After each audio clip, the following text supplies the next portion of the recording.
আমি সঞ্জয় দাস। আজকে যে জন্য আমরা বসেছি, রতনবাবু বলে একটা আদিতা প্রোডাকশনের যে অফিসিয়াল ইউটিউব চ্যানেল আসছে, সেখানে 5 তারিখে সিরিজটি ফার্স্ট এপিসোড রিলিজ হয়েছে। তো বাদ বাকি আমার সাথে যারা আছে সবার সাথে পরিচয় করে দিই। এদিক থেকে পরিচয় করে পুরো স্টোরি কনসেপ্ট স্ক্রিনপ্লে সোমনাথ রায় লিখেছেন। বিশেষ একটি চরিত্র, ঘোড়াদা চরিত্রে অভিনয় করছে মনীষা। ওটা প্রথম সোমনাথ আমার কাছে ডিসকাস করে যে এই রতনবাবু চরিত্র কি কেমন, এবং দীঘা থেকে আমাকে অফার করা এই ক্যারেক্টারটা তা শুনে প্রথমে আমার ভীষণভাবে মানে ভালো লাগে একটা জায়গা থেকে, যে কোথাও গিয়ে আমি এই ক্যারেক্টারটাকে রিলেট করতে পারি। যেটা বলছিলাম যে যেহেতু আমিও একজন মধ্যবিত্ত পরিবার থেকে বিলং করি, আমার বাবাকে দেখেছি তিনি কীভাবে স্ট্রাগল করে আমাদের ফ্যামিলিকে দাঁড় করিয়েছেন, আস্তে আস্তে এগিয়ে নিয়ে গেছেন, এবং সেটা কোথাও গিয়ে আমার ক্ষেত্রেও বদলায় যে আমাদের ফিল্ম লাইফেও তো স্ট্রাগল থাকে, বিভিন্ন রকমের স্ট্রাগল থাকে। তার সঙ্গে আমার নিজস্ব ফ্যামিলি রয়েছে, আমার বউ আছে, বাচ্চা আছে, তার সঙ্গে এই কাজের সঙ্গে যুক্ত হওয়ার পর থেকে যে আমাদের যে স্ট্রাগলটা সেটাও কোথাও গিয়ে একটা রতনবাবুই হয়ে যায়। এবং আমি আরও দেখতে পাই যে যেটা হয় যে এরকম রতনবাবু চারিদিকে ছড়িয়ে আছে, এবং এরকম ধরনের কাজের সঙ্গে যদি আমি যুক্ত হতে পারি তাহলে আশা করি মানুষকে কানেক্ট করতে পারবো। এই জায়গা থেকে মূলত আমার এই ক্যারেক্টারটা করা এবং ভালো লাগার চরিত্র, এক কথায় বলি, খুব মজা পাচ্ছি, ভালো লাগছে। আপনার ক্যারেক্টারটা এই মুহূর্তে করছে, আগামী তো আগামী বলবে, আমাদের তো সেটা আগে থেকে 100বার চাইবো যে এরকম ইন্টেন্স চরিত্রই করবো, কেন ইন্টেন্স চরিত্র করার মধ্যে একটা আলাদা মজা আছে একজন অভিনেতা হিসেবে। সেখানে ভাবনা চিন্তা একটা জায়গা থাকে, যেটা ওই গেলাম কি ডায়লগ করলাম করে দিলাম, এই জায়গাটাতে ঠিক অভিনেতার মজাটা পাওয়া যায়। অভিনেতার মজা সেখানেই, যে চরিত্রটাকে ভাবায়, যে চরিত্রটাকে ক্ষমতা দেয় না, যে চরিত্রটাকে একটা ভিতর থেকে একটা আনন্দ করে। এইরকম ধরনের চরিত্র করতে চাই একসময়। মূল ভাবনা হচ্ছে আপনার আমাদের যত ম্যাচুরিটি বাড়ে, যত বয়স বাড়ার সাথে সাথে যেটা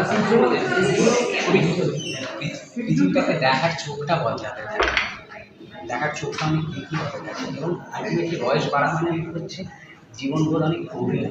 যত জীবনবোধ গভীর হয়, যত পৃথিবীটাকে আমরা চিনতে থাকি, জানতে থাকি, সময়ের সাথে সাথে দেখবেন একটা বয়সের পরে এসে না যারা আর্গুমেন্ট করতে ভালো লাগে না, বেশি কারোর সাথে মানে দ্বিধা দ্বন্দ্ব সব কিছুতে, সব কিছুর আনসার, কোয়ারিজ, কনভিন্স, এইগুলোর মধ্যে আর যেতে ইচ্ছে করে না। কারণ আমি আমার মতো করে মনে হয় যে আমি আমার মতো করে জীবনটাকে যেটা দেখি, তুমি এই বয়সে এসো, তুমিও তোমার মতো করে একটা সময় বুঝতে থাকবে।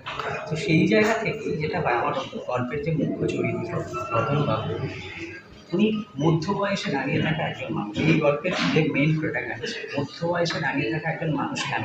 তার কারণ হচ্ছে তার জীবনের ক্রাইসিসটা হচ্ছে এটাই, যে এই বয়সে এসে হচ্ছে কথা কম বলে। কথা কম বলার কারণ হচ্ছে যে জিনিসগুলো বললাম সেটা, এবং পাশাপাশি হচ্ছে তার স্থানে একটা মারাত্মক রকমের দায়িত্বের বোঝা আছে, ঠিক আছে। এবং মেনে নেওয়া আর মানিয়ে নেওয়া, এই মেনে আর মানিয়ে নিতে একটা সময় যে কোনো মানুষই বড় বেশি ঝুঁকে যায়, আস্তে আস্তে কোথাও গিয়ে তার কি বলবো সব কিছুর সাথেই সে আপোষ করে চলতে থাকে, এবং আলটিমেটলি যেটা হয় মানে প্রাণ খুলে যে বাঁচা, সেই বাঁচা তার হয়ে ওঠে না। এবং এইখান থেকে এটা প্রত্যেকটা মানুষের জীবনে কম বেশি যেটা ঘটনা, প্রত্যেকেই রতনবাবু। এখান থেকে আমি আমার চারপাশে যত মানুষ দেখেছি, আমি আমার জীবনকে যেভাবে দেখেছি, সেখান থেকেই এই গল্পের ভাবনা। আর এটা তো সিরিজ আকারে আসছে, যেটা প্রেস কনফারেন্সে বললেন, যেটা কতক্ষণ, এটা যদি একটু বলে দেন। এটা মোটামুটি আমরা চেষ্টা করছি 22 থেকে 25-এর মধ্যে রাখা। আর মাসে প্রত্যেক মাসে আমাদের 2টো করে এপিসোড আসবে মোটামুটি। আর এখন চলবে, এটা চলবে, এটা চলবে।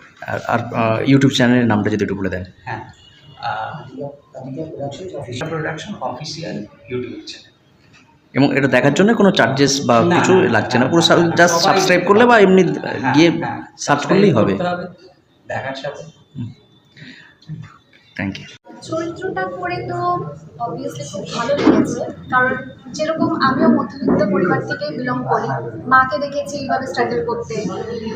রতনবাবু যেটা বললেন, মানে একটা হাজব্যান্ডের যেটা হয় যে সংসারে চলতে চলতে তারা মানে মানে এতটাই মাথা নত করে চলে যে সে কথা বলার শক্তি হারিয়ে ফেলে। তো আলটিমেটলি তার ওয়াইফ, তার উপর সংসারের দায়িত্ব বর্তায়, তার ছেলে মেয়ে আছে, সব কিছু আছে, তার হাজব্যান্ড তার থেকে সংসার বিমুখ যদি হয়ে যায় তখন তার স্ত্রীরও কোথাও একটা সাফোকেটিং লাগে। সে তার হাজব্যান্ডকে জীবনের ছন্দে ফেরানোর জন্য নানান রকম চেষ্টা চরিত্র করে যাতে সংসারটা আবার আগের মতো মানে প্রাণোচ্ছল হয়ে ওঠে।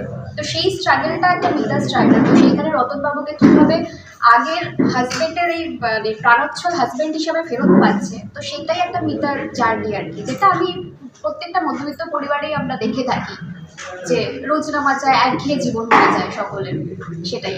তো আমার ভালো লেগেছে চরিত্রটা করে, তো ডেফিনেটলি ভালো লেগেছে, মানে কানেক্ট করতে পেরেছি ভীষণভাবে। আপনার নাম? আমার